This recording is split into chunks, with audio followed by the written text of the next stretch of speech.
First, I'd like to arrange a conversation in the near future between my friends Tom Wright and Karl Barth.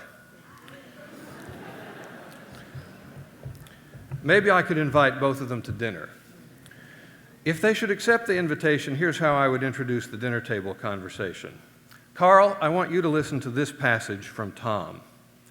Quote, "Those who have desired to explore and understand the incarnation itself have regularly missed what is arguably the most central, shocking, and dramatic source material on that subject, which, if taken seriously, would ensure that the meaning of the word God," and here with Tom's characteristic lowercase g, the meaning of the word God, "be again and again rethought around the actual history of Jesus himself."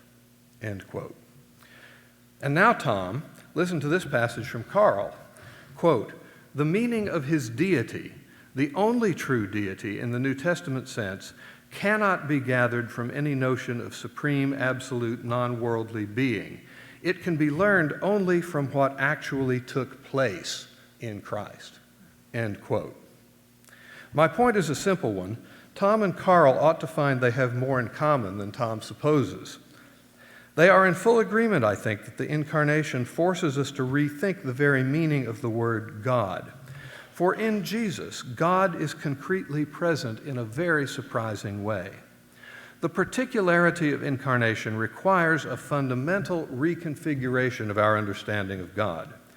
God is made known precisely in Jesus, not through general speculation or natural knowledge.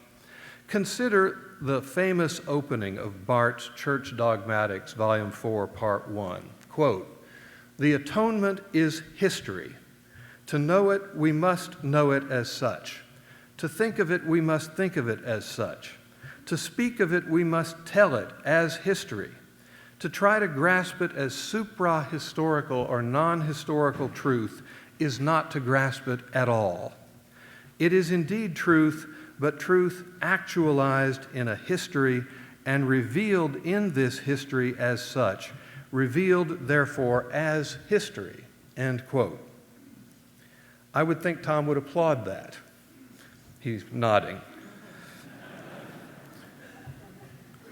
Still, no doubt my two friends, Wright and Barth, would find plenty to argue about, because they still differ on the hermeneutical issue of how it is we come to know the truth about this history, about this historical figure of Jesus in whom God is embodied.